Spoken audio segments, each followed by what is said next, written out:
Camille ont présenté World Expo. C'était le plus gros projet de l'année 2021, du coup l'année Ok. dernière déjà, de Doc Studio. Ça a mobilisé pratiquement toute l'équipe, que ce soit en créa, en dev, en producing, en 3D, etc. Ouais, ça a mobilisé toute l'équipe, sauf moi. Presque. Je dois être un des seuls qui est passé entre les mains du filet, et non pas par envie ou etc., mais parce qu'en fait, Doc Studio, c'était pas un seul projet, mais plein d'autres projets qui sont arrivés dans l'année. Ok. Donc, j'ai eu l'occasion de bosser sur beaucoup d'autres projets durant l'année 2021. Et je me disais que c'était assez chouette de partager celui-là parce que c'est un des derniers qu'on a fait. C'est un qui a été fait dans un laps de temps qui était assez réduit, mais qui était un peu une bouffée d'air créative, surtout pour Henri.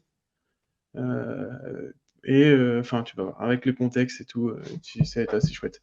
Ok. Donc, l'idée, c'est on a été contacté par Bienkorf, de Mhm. Bienkorf, je ne sais pas trop comment on le dit bien. En fait, c'est un peu les Galeries Lafayette, mais version hollandaise. Ok. Enfin, c'est quasiment comme les Galeries Lafayette. C'est-à-dire que c'est une marque qui vend pas mal de trucs un peu de luxe, etc. Et en fait, un peu comme les Galeries Lafayette, Noël, c'est super important. Euh, c'est euh, c'est une grosse période de l'année où, quand ils nous ont contactés, enfin, fallait mettre en avant une sélection de produits pour Noël, un peu comme une vitrine, si tu veux, comme tu le ferais Ouais. pour les Galeries Lafayette. Du Ok. coup, on a parti sur plusieurs pistes, et une qui a vraiment été poussée par Henri, et qui était très chouette, c'était de partir dans un délire un peu illustratif. Ok. Euh, on voulait faire un site qui était vraiment plus basé sur de l'illustration, pas forcément full 3D, euh, mais, euh, mais plus comme si tu veux, comme une vitrine en fait, tout simplement, comme une vitrine de magasin, où tu viendrais jouer avec différents plans, et différentes illus, quoi. Donc ça, c'est pour le pitch. Je peux peut-être partager mon Ouais, écran. vas-y, je bascule sur ton écran du coup. Je vais juste scroller un petit peu dans les refs, etc. Donc ça, c'était un peu le mood de base. C'était très nature, un peu féerique en fait. L'idée, c'était de réenchanter. D'ailleurs, c'est un peu le titre du site, mais c'était d'émerveiller et d'enchanter les gens à travers Noël, quoi. Mais on voulait pas que ça soit non plus trop Père Noël, tu vois. On Ouais. voulait pas que ça soit genre Santa Claus et compagnie. Du coup, on est vraiment parti dans un délire nature et forêt enchantée, quoi. Mhm. Un peu comme un conte de fées, je dirais. Ça a été surtout un truc hyper important, c'est qu'on a cherché des illustrateurs, illustratrices, qui pouvaient matcher un peu ce style. Et moi, j'avais déjà bossé avec Myriam Morès, qui est une super illustratrice très, très, très talentueuse, basée à Montréal, au Canada, je crois. En tout cas, elle est au Ok. Canada, à Montréal, je suis pas sûr. Et en fait, son style collait vraiment bien avec ce qu'on voulait faire. Je répète on a eu vraiment très très peu de temps pour le faire, ce projet. Ouais. Je sais pas si Seb est encore dans le chat, il pourra peut-être vous le dire exactement, mais il me semble qu'il y avait genre 1 mois et demi de délai entre le moment où on a eu le pitch et le moment où on devait mettre en ligne. Mhm. Donc ça laisse pas beaucoup de temps pour monter une team, surtout d'illustrateurs, etc. Ouais. Donc euh, Myriam était dispo, c'était super chouette. Donc c'est elle qui a fait toutes les illus de base pour ce site. Elle nous a fait déjà des croquis, parce qu'en fait, le truc, c'est qu'il y avait plusieurs. Donc, l'idée, c'est que tu as des petites scénettes par produit. D'accord. De mémoire, il y en a 10 ou 11, je sais plus. Et ensuite, chaque scénette est un petit coin de sa forêt enchantée, en fait. Donc, elle a construit les premiers croquis. À la suite de ça, Antoine, un autre DA de Doc Studio, est allé faire, ça je vous en parlerai après, est allé faire un shooting des produits sur fond vert, pour pouvoir ensuite les isoler et pouvoir les mettre en scène en fait dans ces illus. Donc c'était un super challenge créa de devoir mêler à la fois un shooting photo et de l'illustration aussi ben, illustré, je sais pas comment Ouais. dire, Ça que ce que peut correspond à faire. ça, c'est ça? Excuse-moi, rapidement, du coup, effectivement, c'est l'ensemble des petits produits qu'on découvre en fait, et que juste à côté de l'abeille, là, je vois les baskets, je reconnais. Donc c'est ça, en fait, le shooting photo, c'est pour récupérer ce type d'asset, en fait, c'est ça. Ouais, je pensais que tu partageais mon écran en fait. Mais Si, je partageais le tien, je fais juste très rapidement une transition pour savoir si ah oui, c'était oui, effectivement à ça que ça c'est ça, correspondait, ouais. quoi. Ok, Ces trucs-là, ouais, en fait, ces petits éléments-là ont été remis après, ont été refaits dans la scène en illu. Je vais ok. te montrer tout ça. Et en fait, un des trucs du site, c'était que pour naviguer dans cet univers-là, en fait, c'est comme un, j'aime pas trop ce mot parce que c'est un peu marketeux, mais c'est un scrollytelling, c'est-à-dire que quand tu scrolls, tu avances dans l'histoire. D'accord, Vraiment, c'est un mot purement marketeux, ça, mais c'est-à-dire que tu t'interagis avec le site, mais basé sur le scroll. Et du d'accord. coup, le principe général du site, c'est que voilà, tu as plein de petits éléments, de petits planes avec des textures et tout, qui construisent des scénettes avec des phases de transition, et tu avances dans ta forêt. Et en fait, l'élément central de la forêt, c'est une abeille. Une abeille parce que le logo de Bienkorf, c'est une abeille. En fait, Bienkorf, je crois que ça veut dire abeille, en fait, tout Oui, simplement, c'est ce que. en Alors, je sais plus qui est-ce hollandais. qui. Il y a une personne qui nous l'a précisé effectivement dans le chat, je ne sais plus qui c'était. C'est Ecto. Donc, je ne sais pas à qui ça Ouais, correspond. c'est Seb, Voilà. c'est Sébastien. Voilà. Donc, C'était ça mon, signifie ruche d'abeilles, apparemment. C'est ce qu'il nous indique. c'est ça. Sébastien, c'est le producteur qui était en charge de ce projet. Ok. Euh, et du coup, ouais, il a sûrement plus de détails que moi. Euh, et voilà. Et en fait, tout s'articule autour d'une abeille. L'abeille a été le premier élément que Myriam, on lui a demandé de dessiner, en fait, parce que c'était l'élément le plus technique. Parce qu'en fait, chacun des éléments de cette scène, c'est des planes. Donc, en soi, techniquement, c'est pas ce qu'il y a de plus compliqué à gérer. Surtout qu'il n'y a Mhm. pas il y a pas de light, il y a pas de lightning en temps réel. Enfin, c'est que des planes avec des textures. Donc, une fois passé une phase de prototype très basique, il y avait déjà tout qui était posé et on n'avait pas forcément besoin. Ça, tu peux aller assez loin en vrai dans le dev sans avoir des assets finaux. Tu vois. Ah, Bien sûr, tu peux pas aller jusque dans les positionnements et tout, mais au moins charger des modèles, afficher des planes, afficher des textures transparents, ça c'est faisable, ok. sans avoir besoin d'assets finaux. Par contre, l'abeille a besoin d'être fait en 3D parce que l'abeille, on la voit dans plein d'angles différents. On est censé pouvoir la suivre, elle peut aller faire demi-tour, elle est animée, et du coup, c'est vraiment un mesh en 3D.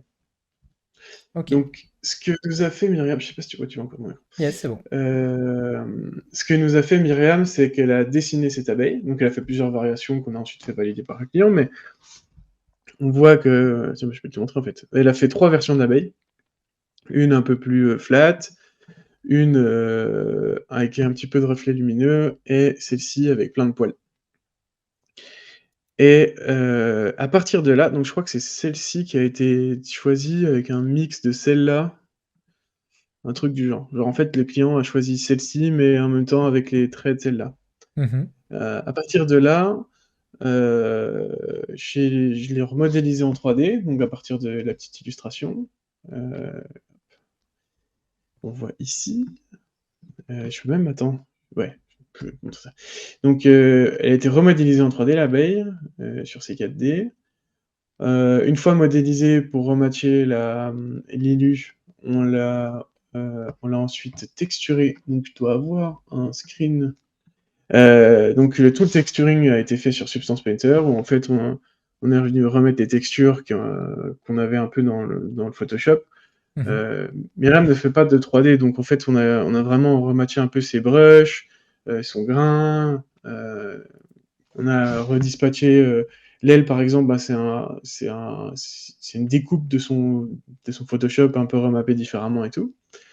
L'avantage de Substance Painter, c'est qu'il te permet de venir cacher un peu enfin, tu peux peindre sur ton modèle 3D. Donc, en fait, les coutures ne se voient. Tu peux les cacher, tu peux dessiner directement sur tes coutures de, d'UV sur tes modèles, et en fait, Mhm. ça se voit pas. Tu vois. Les coutures, c'est quand tu as un modèle en 3D et que tu viens déplier cette texture comme ça à droite, là, Ouais. pour pouvoir dessiner dessus. Parce qu'en fait, les textures, tu les charges en images, tu les charges pas en 3D. Ouais, bien sûr. Un peu comme un patron, quoi, comme une peau d'orange, etc. Mhm. Et cet outil était vraiment chouette pour tout le texturing. Ensuite, on l'a rigué, donc ça veut dire qu'on a ajouté comme des petits squelettes, quoi, pour pouvoir déplacer, pouvoir animer les différents éléments. Et, et voilà, on l'a ensuite animé. Et ça, c'est l'animation de base de notre abeille qui loupe. Cette anime, ensuite, elle est trigger par le scroll, et l'abeille, on est en capacité après, quand tu l'as en 3D, tu peux la faire bouger un peu de partout, etc. Ok. Donc tu préfais en fait Euh, tes animes dans ton logiciel 3D finalement. Et ensuite, tu as possibilité, j'imagine, de récupérer toute la data d'animation, enfin voilà, qui correspond à l'animation. Et tu vas pouvoir comme ça aller linker ces animes et les actionner en fonction d'un scroll, en fonction d'un clic, en fonction de ce que tu veux comme événement, quoi. c'est ça. En fait, en dev, on a refait un animator un peu à la manière d'Unity. Je sais pas s'il y en a qui ont déjà fait du Unity, mais l'idée, c'est que tu as plusieurs boucles d'anime. Donc, tu vois, l'anime, elle boucle là sur 200 frames. Ouais. Donc, tu importes cette anime-là. Et ensuite, tu peux en avoir une autre qui fait autre chose. Et en fait, en fonction des différents états de ton personnage, tu viens mixer les animes. Tu viens interpoler, en fait, euh, le mode où elle vole et le mode où elle arrête de voler. Tu vois. C'est deux Mhm. animes différentes, et cette interpolation peut se faire à n'importe quel moment. Ce qui donne des trucs un peu seamless, comme dans un jeu vidéo où genre t'as un perso et t'arrêtes d'avancer, il va se mettre en mode il bouge pas, mais il bouge un peu quand même. Ouais. Et dès que tu avances un peu, il va commencer à marcher, puis après il va courir. Donc en fait, il y a trois pistes d'animation, une idle, qui bouge pas, une qui marche et une qui court, et ainsi de suite. Et ensuite, en fonction de tes actions sur la caméra, enfin sur la manette, tu vas, tu vas faire un différent mix de ces états-là. Comme ça, il jump pas de genre je bouge pas, je cours, je marche, tu vois. Il y a un truc entre. Donc ouais, c'est ça. On a fait les animes sur CKD, les réimportés, et après, tout le blending s'est fait en fonction des inputs de l'utilisateur final. Ouais. Il y a Inès qui demande dans le chat la fameuse question, du coup, vous t'as fait sous C4D, pas sous Blender. Ouais, alors ça c'est un grand sujet. Oui, je te rassure, on la pose souvent, souvent cette question. Eh ben, en fait, nous, on doit, enfin, en tout cas, moi, je vais te donner une réponse que beaucoup de gens ne doivent pas te donner. C'est-à-dire qu'il y a quand même beaucoup de devs qui utilisent Blender, surtout en creative dev. Ouais. Mais personnellement, avant de faire du creative dev, j'ai fait de la 3D et du motion 3D.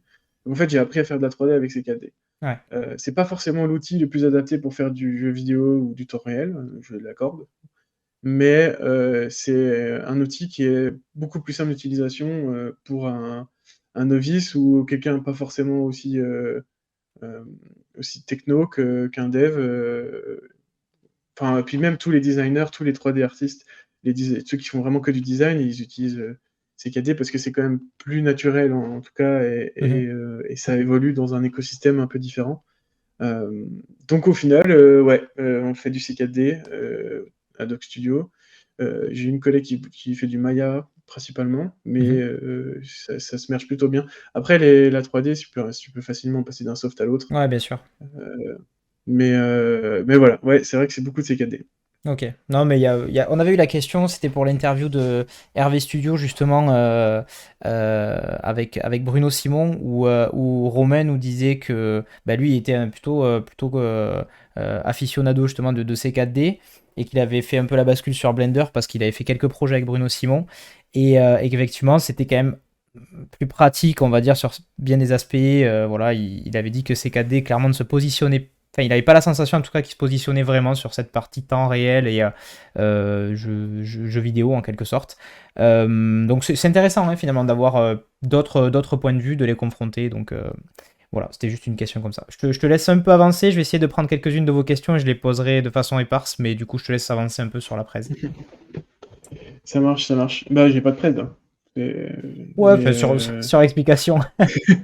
ce que je peux te montrer peut-être, c'est un peu le process. Donc ensuite, quand on a eu l'abeille, une fois que l'abeille était modélisée, animée, validée par le client et tout, Mhm. il y avait un autre élément qui était assez important dans le site, c'est que il doit être ouvert, hein. Ouais. Quand tu scrolles dans le site, tu as cette traînée de. En fait, c'est un peu le côté Noël magique. L'abeille, quand tu scrolles, elle lâche des paillettes, en fait. Ouais. Je vais essayer de le Et montrer sur le mien parce que j'ai l'impression que c'est un peu plus laggy sur le tien. Hop, je passe rapidement du coup. Hop, donc vous voyez, ouais, c'est les traînées dont parle effectivement Dorian. voilà, c'est des petites traînées d'étincelles magiques, quoi. Et Ouais, c'était un élément important de la DA. Donc ça a été un truc qu'on a assez rapidement prototypé et fait en dev, parce que ça c'est purement du dev, quoi. ouais. Je peux vous montrer, si C'est tu veux, j'ai c'est- un c'est- c'est fait en screen. shader du coup ou c'est comment ça se passe? La partie traînée là, comment est-ce que vous avez réussi à faire l'effet de bloom, on va dire, etc., etc. Eh ben, je vais te montrer ça tout de suite. Yes. C'est une très bonne transition. Là, c'est un screen vidéo de l'état quand on a fait justement ce prototypage de nos petites particules. Tu vois là, c'est une qui tourne en rond et celle-là, c'est celle qui suit l'abeille en fait. Mhm. C'est tout fait en shader, c'est-à-dire qu'il y a une simulation, ce qui s'appelle du HBO. Ça te permet de simuler dans une texture des positions de trucs. Donc Et du à partir de frame ça, buffer object, c'est ça? Que je précise ouais, c'est pour les ça, gens ouais. qui ne connaîtraient pas. C'est ça, c'est ça. En fait, l'idée, c'est que il y a trop de textures, il y a trop de particules pour pouvoir les animer une par une. Et du coup, tu passes par une texture intermédiaire où en fait, tu viens encoder dans la texture les différentes positions de tes trucs. C'est ça, c'est du GPU. Alors l'idée, c'est qu'en fait, là, ça fait un rond parce qu'en fait, il y a une position arbitraire et quand cette position elle bouge, ça génère des particules. Donc là, elle est Ok, attachée à un truc qui tourne, mais si tu l'attaches à l'abeille ou n'importe quoi, ça fera des petites particules, quoi.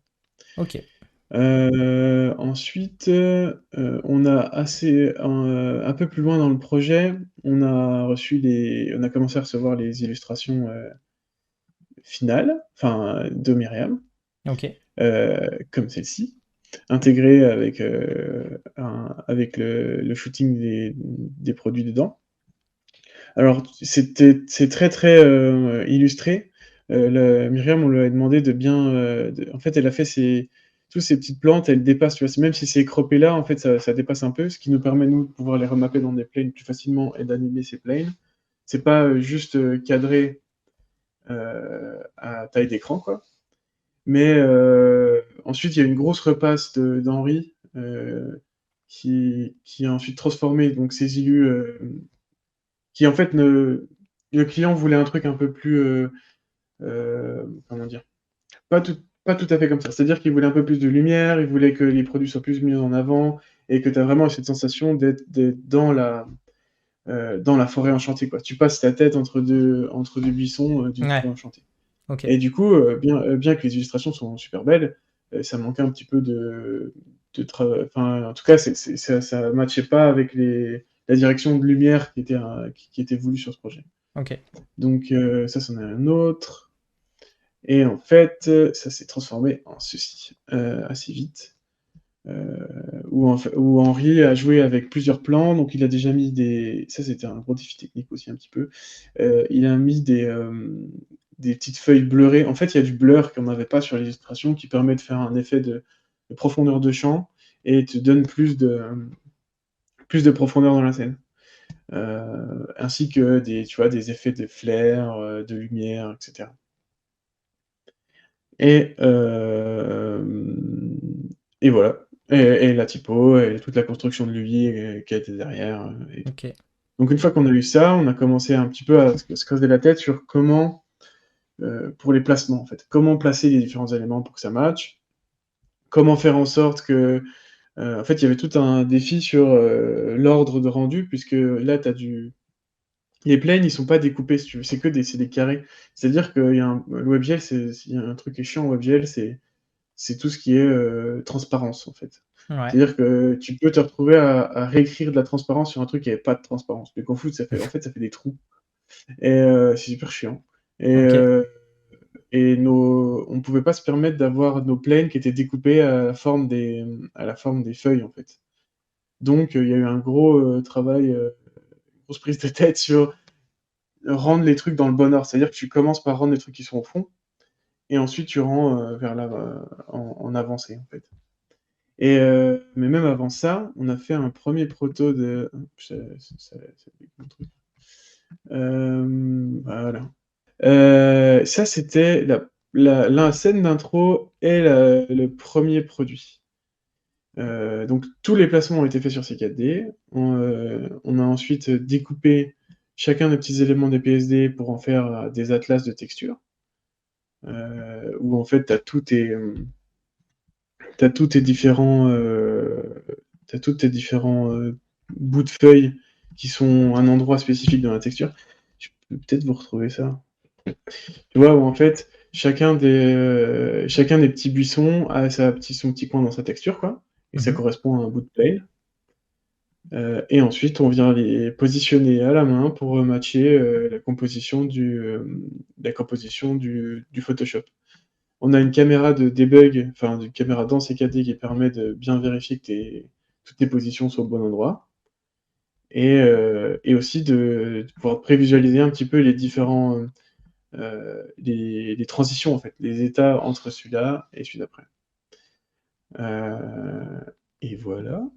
Une fois qu'on Alors, a posé... j'ai juste Ouais. une petite question, je me permets de t'interrompre du coup, parce que donc tu me disais au début que effectivement, bah, tout ça c'est de la fausse 3D entre guillemets, c'est que des plans, enfin que des planes en fait dans lesquels tu vas venir apposer des textures. Mais j'ai quand même Ouais. l'impression qu'il y en a une certaine quantité. Du coup, vous n'avez pas eu des problèmes de perf par rapport à tout ça ou comment est-ce que Ah vous ouais, non, gérez il y ça? en a un paquet, hein. Il y en a Ouais, un paquet, je sais plus combien, il y en a genre 3000 au final. Faut ouais. regarder, mais... Et ça c'est pareil. Du coup, ça, j'imagine, ça vous a créé quand même quelques soucis en termes de performance. Oui, oui, ouais, mais en fait, l'avantage, ce qu'on a mis en place, c'est qu'on a mis un truc qui s'appelle un frustum calling, c'est-à-dire Ouais. que, bah tiens, c'est un bon exemple. Tu vois, la caméra sur CKD, elle a une espèce de cône là, de Mhm. debug. Ouais. Bah en fait, en WebGL, tout ce qui se retrouve dans le cône est Et rendu. dessiné, ou tout Mhm. ce qui est rendu, Ouais. et tous les trucs qui sont dehors ne le sont pas. Donc en fait, Ouais. il y a des moments dans la scène où nos trucs, où il y a plus de draw call, il y a plus d'éléments dessinés à des endroits qu'à d'autres. Ok. Ok. Et l'avantage de faire une texture comme ce que je viens de montrer là, c'est que ça te permet d'avoir un seul objet 3D et une seule texture pour plusieurs éléments.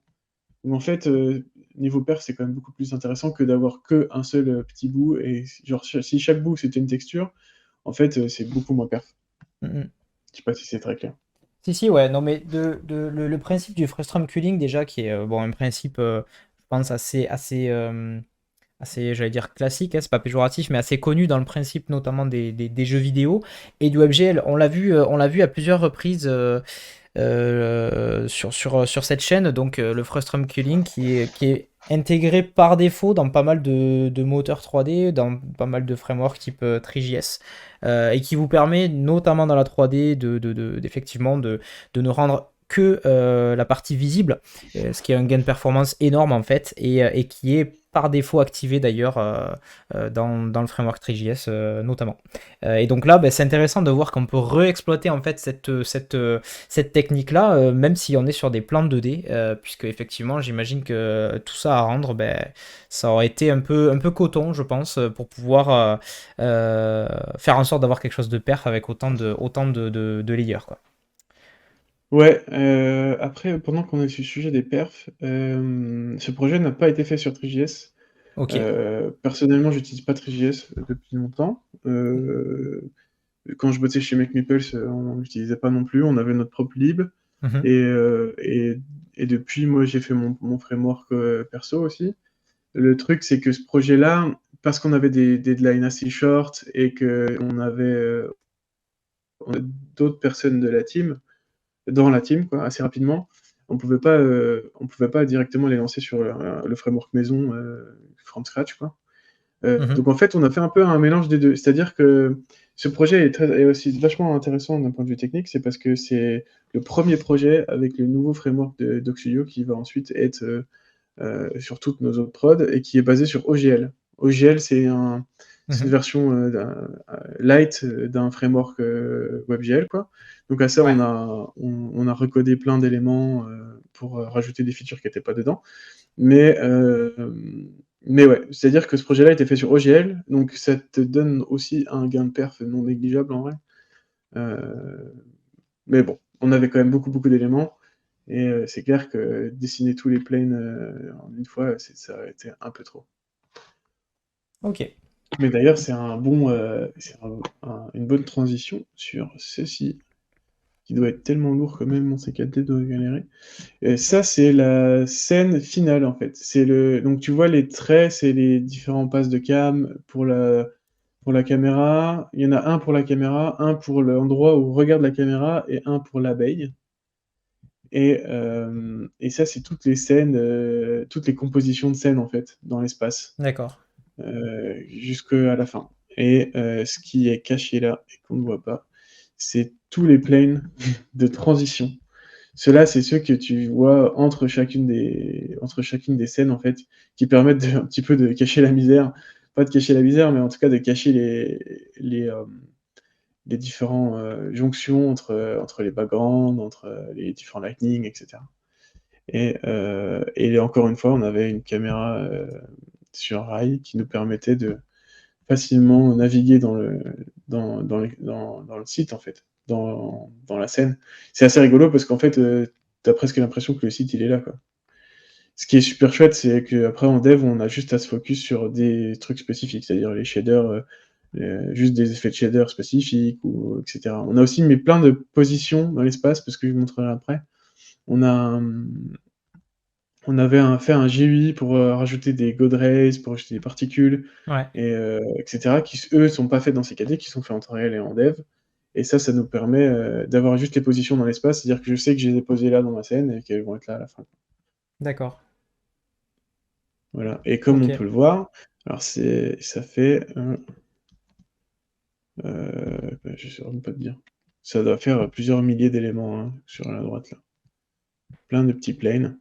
Alors un truc qui était chouette, euh, qui marchait plutôt bien, c'est-à-dire qu'on a fait des scripts, notamment un script CKD. Euh, j'étais assez fier de celui-là, c'est pour ça. Euh, En fait, l'idée c'est que tu prends t'isoles chacune de tes petites. Bien sûr, c'est la règle. J'ai chacune de mes petites feuilles qui est isolée à partir du Photoshop dans un carré.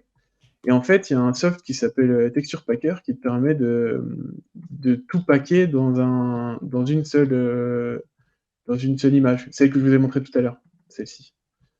Je sais pas pourquoi, moi, quand je fais espace sur mon Mac, c'est pété, ça me met pas le vrai aperçu, mais voilà. C'est-à-dire que tu pars de plein de petites images séparées, quoi.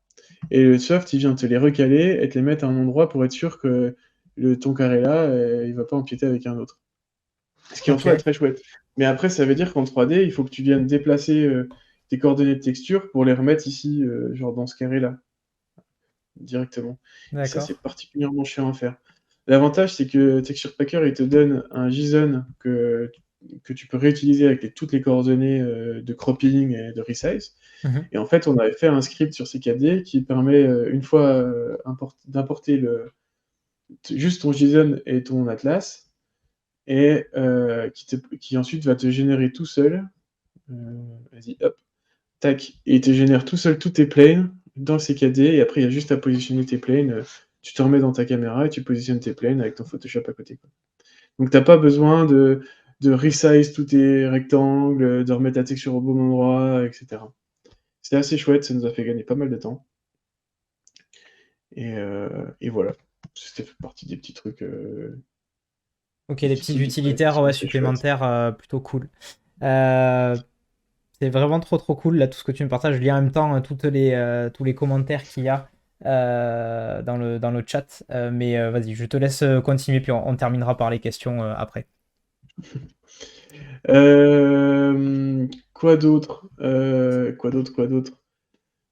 Bah en vrai, on a presque fait un peu le tour. Si je peux, ce que je peux te montrer, c'est, je crois que j'ai fait un autre screen du GUI. Alors ouais, il y avait des petits éléments qui étaient chouettes à refaire en dev, du style des particules, etc. On retrouve plein de types de particules dans ce projet, plus que en fait on y porte attention. Notamment les petites feuilles, ça c'était rigolo. Euh, les petites feuilles, c'est des points en fait. En WebGL, c'est un petit trick qui est assez chouette, c'est que au lieu de dessiner des planes parce que les planes à animer, en faire des instances et tout, ça peut vite être assez relou. Ouais. Là, c'est juste des points. En fait, tu dessines des points et tu peux récupérer des coordonnées de texture de tes points, des GL point coord. Et à partir de ça, bah, en fait, tu crées un espèce de particule système qui est super perf et qui te permet d'avoir plein de petites feuilles qui tombent comme ça. Pour l'animation du vent, tout ça aussi, ça a été fait en shader. C'est des petites rotations sur les vertices de chacun des petits planes. L'avantage, c'est que tu le fais une fois et puis ça s'applique partout, en fait, sur toutes tes petites feuilles. Ça, c'est la version debug du site final en local. Donc tu vois, tu retrouves ici les petits champs de particules qui volent, les différents jeux de lumière, etc. C'était juste pour vous montrer un petit peu ça, quoi. L'envers du décor, la version C4D, entre guillemets, du truc, mais dans le browser. Ça nous permettait de nous naviguer un peu dedans, d'aller vérifier qu'il n'y avait pas des planes qui s'entrecoupaient, ce genre de trucs.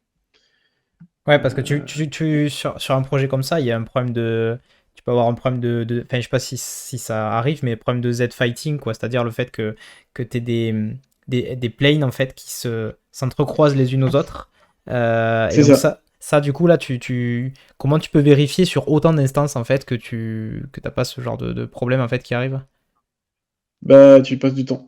Après, non, en fait, le truc, c'est qu'au début, on avait plein de problèmes de fighting, en effet, mais ça s'est assez vite, enfin, pas vite résolu, mais à la fin, ça n'était pas un problème, puisqu'on a dû désactiver tout le depth test, en fait. C'est-à-dire que chacun des planes, il s'écrit dans l'ordre. Ça aussi, c'était un autre script CKD, où en fait, dans CKD, en fonction de l'ordre dans le fichier au moment de l'export, ça définissait l'ordre de rendu. Et du coup, j'ai fait un script en CKD qui permettait de mettre en tout premier les éléments qui sont plus loin et de tout dessiner un peu en rabattant, si tu veux. Ce qui D'accord. fait que chacun des éléments qui étaient positionnés devant dans le CKD était bien dessiné après celui qui était Mhm. derrière. Donc en fait, ça résout le problème du Z-fighting. Ok. Voilà. Mais oui, en effet, à un moment donné, il y a un petit peu de Z-fighting un peu partout. J'avoue que le truc qui a été le plus qui nous a pris pas mal de temps, c'est surtout de vérifier qu'il n'y a pas de trou en fait. Qu'il n'y a Ouais. pas de trou dans tes transitions, parce que le, la position de la caméra est pas exactement la même sur CKD et sur WebGL. Du coup, même si ton placement est parfait sur CKD, tu le mets sur WebGL, tu te rends compte qu'en fait, ben, il y a un trou. Genre ici, à droite, il y a un petit trou, puis on voit une partie de la scène d'après, etc. Ouais. Du coup, ça a été ouais, ça a été assez minutieux, quoi. On a repassé, Henri a repassé un nombre incalculable de fois pour dire, Eh, là, il y a un petit trou, là, il faudrait mettre une feuille, etc. Mais c'est vrai que ce genre de truc, ça fait vite tâche, quoi. Même si c'est pas grand-chose, ça prend un petit peu de temps, quoi. Ok. Et le dernier screen que je voulais vous montrer, c'était celui-ci, qui en fait est le GUI qu'on a mis en place pour que les designers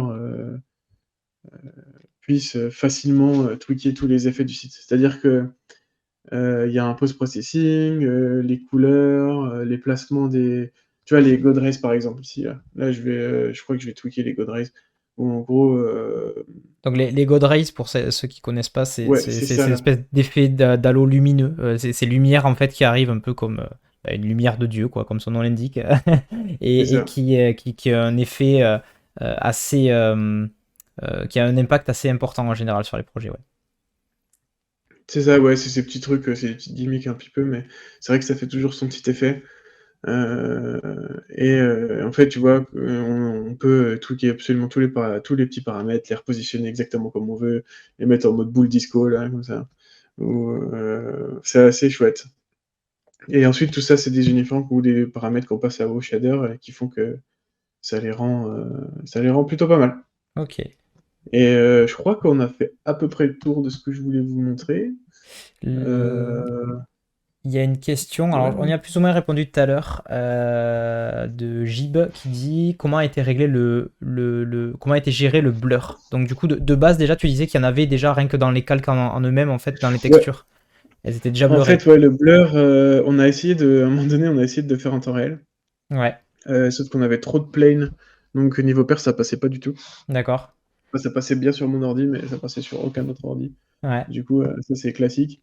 Donc en fait, elles sont dans les textures. Et c'est ça qui était compliqué à faire, c'était de pouvoir blender correctement les blurs là sur l'alpha sans que ça fasse de liseré ou que ça fasse ou que ça écrive de la transparence. Ouais. Et c'est pour ça qu'on a dû se passer de check de profondeur pour pouvoir dessiner tous ces petits planes, quoi. Ok. Sin qui nous dit tellement beau, l'ambiance sonore aussi est très cool. Du coup, je me suis posé la question, est-ce que de façon globale chez Dog Studio, ça vous arrive de travailler justement avec des studios de prod en fait, de son ou des gens qui sont spécialisés en voilà, création d'ambiance sonore, effets sonores, etc. Ah ouais, ouais, ouais. On a notre petit sound designer attitré. Ok. Alors c'est rigolo, c'est vrai que dans chacun des studios où j'ai pu bosser, on avait toujours un sound designer attitré. C'est-à-dire Ouais. que c'est un prestataire avec qui on a l'habitude de bosser et pour qui ça se passe T'as toujours assez bien. C'est T'aurais, assez... t'aurais le nom de la personne du coup qu'on regarde rapidement son site? Ouais, il s'appelle Antoine, alors son nom de famille, je crois que c'est Bertin, mais je suis pas sûr.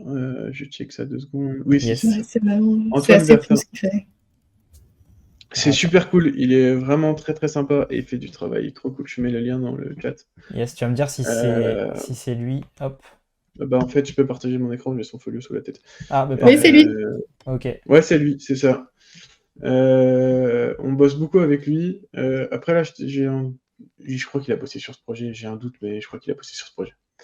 On bosse beaucoup beaucoup avec lui, il fait des univers très chouettes. Et c'est vrai que le sound design, alors c'est un truc auquel j'attache personnellement beaucoup d'importance. Bien sûr. Mais c'est vrai que c'est toujours un petit peu la dernière roue du carrosse sur les expériences digitales. Ouais. Surtout au niveau, par rapport aux clients, c'est vrai que c'est toujours un sujet, quoi. Le sound design, c'est toujours un sujet, puisque on part toujours un peu du principe que c'est acquis, quoi, alors que pas du tout, et que ça peut vraiment changer la perception d'une expérience du tout au tout. Ouais. Donc c'est vrai que d'avoir cette capacité d'avoir des gens très talentueux avec qui bosser. Ouais. Moi, D'ailleurs, une fois pas coutume sur Expo, le client est venu avec du son, en fait. Et ok. ça, c'est assez rare. D'accord, ils avaient déjà leur banque de sons et ils savaient déjà l'ambiance, etc. qu'ils voulaient donner, quoi. C'est assez intéressant d'en parler. D'ailleurs, je compte dans les prochaines interviews. C'est vrai que là, toutes les interviews qu'on a fait, on a eu pas mal de profils type agence, studio, etc. On a eu aussi du Media Art, notamment avec Florian Zumbrun. Je compte aussi pas mal axer sur le côté donc plus DA déjà. J'aimerais bien accueillir des 3D artistes et des DA purs pour le coup. Et un autre corps de métier qui m'intéresserait beaucoup, c'est sound designer, parce que je suis assez d'accord avec toi, je suis même carrément d'accord avec toi.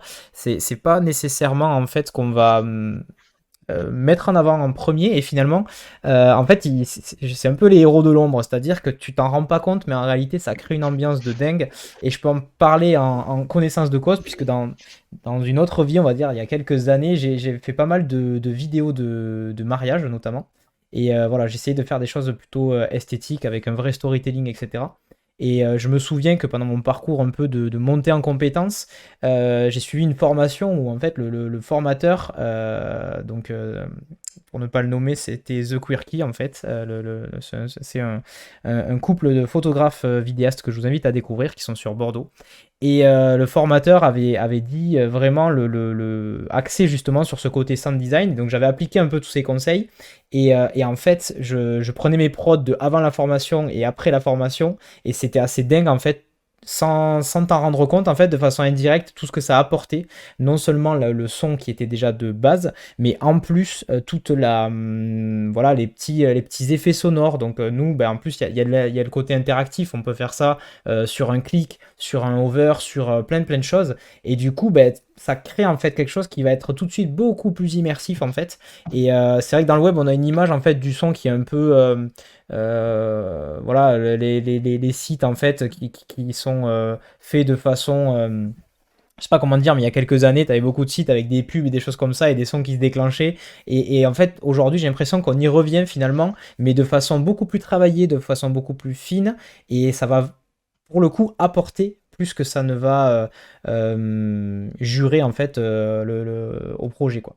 Donc c'est très cool que tu en parles et je trouve que effectivement ça pourrait être intéressant d'accueillir justement un sound designer ou une sound designeuse en interview. Donc voilà, Antoine Bertin en tout cas, n'hésitez pas à aller voir un petit peu ses prods et son travail. Je sais pas si tu avais d'autres éléments à nous partager. Du coup, Dorian, non, tu es arrivé à la fin de la presse. Ouais, je suis arrivé à peu près à la fin, ouais, juste sur répondre aux questions. Après, j'ai fait une erreur de noob, c'est-à-dire que j'ai refresh ma page de chat, je ne sais pas pourquoi, donc j'ai perdu Yes, tous mes pas de messages. problème. Mais Je vais essayer de t'en lire je si peux tu veux. peut-être m'en sélectionner 2-3, ouais. Ouais. Alors, on a une question. Hello, j'ai vu. Donc, question de Randy March. Hello, j'ai vu que le site utilise Vue.js. Pourquoi avoir utilisé cette techno en plus d'un framework WebGL? Bah, alors, Vue.js, ça ne permet pas de faire du WebGL, c'est un framework JavaScript pour faire de l'UI, quoi. Comme React, en fait. Ouais. Alors pourquoi Vue.js? Ça, c'est une bonne question. C'est un choix, c'est un choix plus personnel, je pense, qu'autre chose. Ouais. C'est-à-dire que, enfin, il y a des pour et des contre, hein, mais là, c'est un site qui est très axé expérimental, avec très peu de composants. Et Vue.js te permet facilement d'avoir accès à tous les éléments HTML, CSS du site beaucoup plus facilement que React. Ouais. Il y a moins d'abstraction. Déjà, il n'y a pas un langage différent, etc. Et du coup, c'est vrai que c'est une techno que j'utilise depuis des années maintenant. Et j'ai vraiment du mal à m'en séparer, à tel point que j'ai convaincu mes pairs au sein de la boîte de Doc Studio et que React fait donc partie maintenant des tools que l'on va utiliser et qui sera du coup le framework WebGL framework JS par défaut. Ok. À moins qu'on ait un vrai requirement sur utiliser React, mais si tu veux React au fur et à mesure des prods, surtout Expo, c'était très compliqué pour pas mal de dev front de faire des animes très poussés avec React sans se dépatouiller avec des milliers et des milliers de lignes de code un peu entremêlées dans tous les sens. C'est vrai que Vue te permet d'accéder à quand même beaucoup de features de React en étant un peu plus direct, quoi. C'est pas tout à fait la même approche, mais ouais, moi en Ok. tout cas je préfère Vue et en plus c'est plus perf. Bon, non pas que ça change grand chose pour du WebGL, mais c'est quand même quand des fois tu as besoin d'avoir beaucoup d'UI, etc., c'est quand même un peu plus perf. Dans la question, on se demandait du coup à quel moment est-ce que le sound design intervient? Est-ce que ça vient tôt dans le projet? À quel moment est-ce que vous décidez? Parce que j'imagine que ça a un gros impact en fait. À quel moment est-ce que ça intervient finalement? C'est assez difficile à dire parce que franchement, au final, il y a quand même assez peu de projets où il y a du sound design qui entre en jeu. Mais quand c'est le cas, si le client ne le suggère pas, on essaye de lui donner l'idée le plus tôt possible parce qu'on sait que ça va enrichir l'expérience. Mais en effet, c'est jamais une priorité dans un projet. Ça ne peut pas l'être, en fait, puisque en fait, le sound design, il va être aussi un peu, c'est pas la dernière roue du carrosse, comme le disait Paul, c'est plus la cerise sur le gâteau. Je pense que c'est c'est la plus belle métaphore. C'est quand on arrive à pousser l'expérience jusque-là, jusqu'au sound design, alors ouais, vraiment, on est content, quoi. Ok, Mais ça dépend vraiment des projets. ok, ça roule. Alors, je vois que le temps passe vite. Est-ce que on a le temps de faire la dernière partie ou pas? Ou est-ce que vous avez des impératifs, la partie inspiration? Donc, Dorian, toi, tu m'as dit que tu avais un impératif. Dites-moi, sinon, c'est pas grave, on clôture là-dessus. Ouais, C'est comme vous voulez. bah ouais, moi j'ai un petit impératif et je crois que Ouais, Lauré, j'ai vu passer un message comme quoi elle a il y en aussi a un également. impératif. Pas de souci. Et Camille s'endort, alors du coup, je ne sais pas. À force Non, mais de écoutez, m'écouter parler, y a pas de souci dans tous les cas. Merci en tout cas à tous les trois d'être venus. Non, mais moi, je vous entends plus, en fait. Ah, tu n'entends plus? ah bon? Ah, ça fait 1 heure que tu nous entends plus. Donc en fait, Enfin, on si. parle dans le vide. Mais il y a un méga délai. Du coup, je vous entends sur Twitch direct, mais pas sur la plateforme. Ok, d'accord. Bon. Bah, enfin, dans tous les cas, voilà, bon, en général, ce que j'explique pour celles et ceux qui n'ont pas l'habitude, on essaie de faire une dernière partie sur la partie inspiration. Bon, là, on a été un peu pris par le temps, mais c'était passionnant parce qu'on a découvert deux cas d'utilisation super cool et qu'on pourra donc retrouver sur YouTube. Donc, c'est plutôt cool. Je vous remercie vraiment tous les trois d'être venus. C'était super intéressant. Je remercie également Doc Studio et Henri qui a permis ça, qui a fait la mise en relation. Mais voilà, Doc Studio de manière générale. Vous êtes évidemment les bienvenus pour revenir présenter d'autres cas d'utilisation. C'est ce que je dis à chaque fois. Là, c'était une première, mais on vous accueillera avec grand plaisir s'il y a d'autres projets. Donc merci à tous les trois en tout cas. Eh ben, merci à toi pour l'invitation. C'était chouette de pouvoir discuter un petit peu de tout ça en live. Et surtout, je share les petits insights et les trucs qui sinon sont perdus dans des dossiers C'est ça. et jamais retrouvés. C'est ça. J'ai rouvert des dossiers de ce projet aujourd'hui et j'étais ah ouais, on a fait ça déjà. Putain, je me rappelle plus. Ah ouais, on a fait ça. Donc c'est vrai que c'est super cool. Et voilà, et on va suivre la chaîne avec un peu plus d'attention et hâte cool. De voir les replays et les prochains lives des autres. Bien sûr. Bah écoute, merci en tout cas, il n'y a pas de souci. Tout sera posté. Donc je vous rappelle évidemment que le replay de cette interview et tout ce qui a été fait là depuis la chaîne, ça fait à peu près 9-10 mois qu'elle existe. Toutes les interviews que j'ai faites seront postées sur la page YouTube qui est donc présente ici, qu'on vient de lancer. Je suis en train de rattraper un peu le retard, donc il y a beaucoup de vidéos qui vont arriver. Je vous mets le lien dans le chat, point d'exclamation YouTube. Et donc je vous invite évidemment à aller vous abonner et à activer la petite cloche et à aller mettre des petits j'aime pour pousser un peu la chaîne, parce que c'est vrai qu'on débute tout juste. Et vous retrouverez du coup toutes les interviews qu'on a faites ces derniers temps. Il y en a beaucoup de méga intéressantes. Donc voilà, et pour cette interview d'aujourd'hui, je vais essayer d'accélérer un petit peu et de poster ça assez rapidement.